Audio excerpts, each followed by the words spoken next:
Okay, this is Chapter 5, Section 4, and this is unions, and this is the section that's going to talk about the effects of industrialization and the workers who are going to try to band together to try to make things better for themselves, better wages, safer working conditions, better hours. The idea is you'll have strength in numbers as opposed to one person complaining about the way things are. So the average worker in 1900 made 22 cents an hour and worked an average of 59 hours a week. Today, the average work week is 40 hours, and that was for a total of today's money, only $350, which would be really difficult to make a living in today's money. That's just simply not enough, especially if you have a family of multiple people. So there are two types of workers. You had your craft workers who had specialized skills and training, and your common laborers who didn't really have any skills and as a result received lower wages because they were replaceable. The working conditions for workers in the factories and also in the mines were absolutely deplorable. There was dangerous equipment which didn't require training before it was used. The workplaces could be extremely hot, and workers were often not allowed to have breaks. They were overworked, they were tired, and oftentimes they lost their lives simply just trying to make a living and go to work. And so workplace accidents were very common throughout the late 1800s and early 1900s. So people decided to band together and form unions. And like I said before, the idea is strength in numbers. If everybody agrees to not work to try to get better wages, maybe the management will listen as opposed to one person who can simply be fired. So there were unions across the country, and they were trying to protect themselves from the big business owners. And one of the tactics that they employed was the strike. So people would stop working until their demands were met. So you had trade unions, which are your skilled workers, like carpenters, iron welders, plumbers, and you had your industrial unions, which could be any workers within an industry that could be represented, typically your unskilled workers. Business owners believed that the unions were interfering with the free enterprise system, and unfortunately so did the federal government.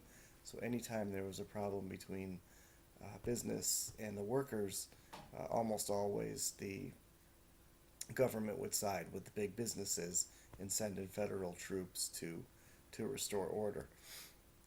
Another tactic that was used to keep the workers down was the blacklist, where if anybody tried to form a union or start trouble, they would be not only fired, but other companies wouldn't hire them as well.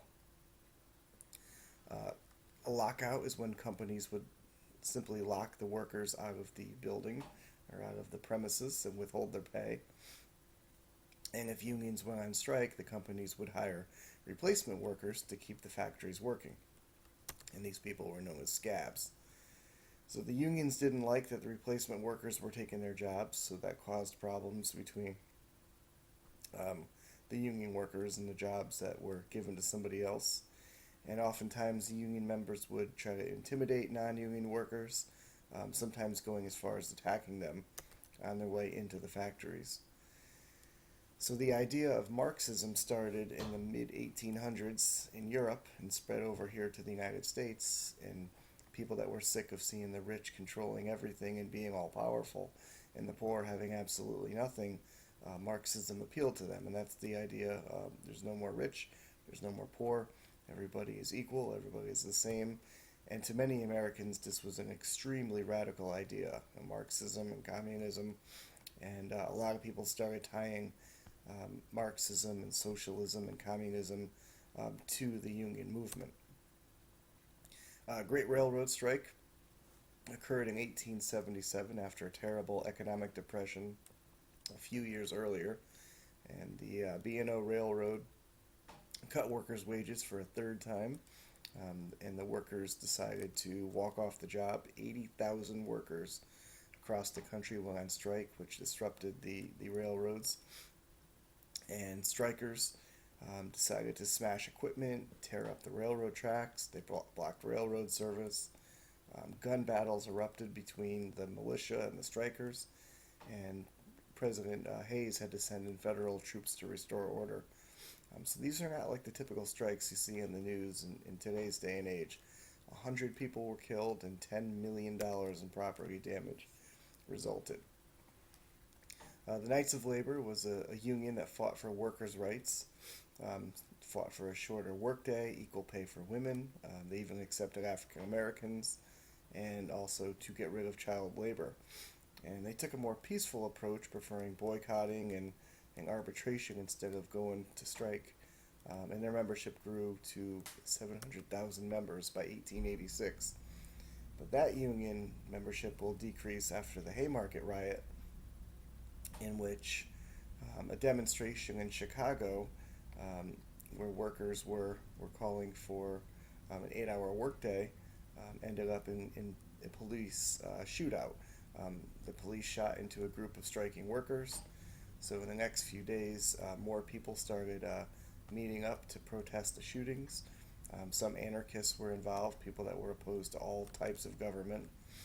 And on May 4th in Haymarket Square, 3,000 people gathered to hear union leaders speak about the shooting. Somebody threw a bomb at the police officers, killing one of them and wounding 6 others. And in response, the police shot into the crowd, hitting hundreds of people, and it was pure chaos. The police arrested 8 people for the bombing. Most of them were immigrant anarchists, and even though there was very little evidence, all of the men were convicted and found guilty. So many people started associating the riot with the unions and saying that they were controlled by radicals, and it's going to cause union membership to go down. Another violent strike occurred in Homestead, Pennsylvania in 1892 at Carnegie's steel plant.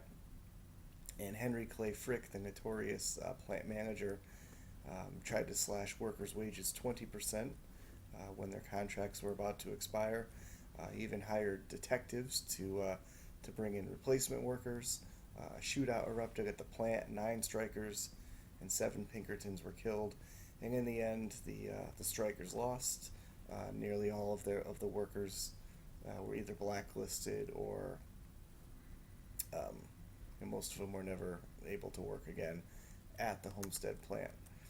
And a couple years later, there was the Pullman strike in 1894, and again, the workers were not protected by the federal government. George Pullman had a town in Illinois for his employees, and people were required to buy products from the company stores, which the prices could be marked up in favor of the company.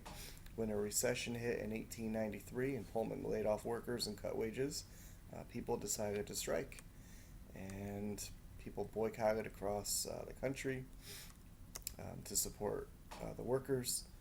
And the railroad managers came up with a good idea of putting United States mail attached to the Pullman cars. That way, if somebody messes with the mail, federal offense, they go to jail.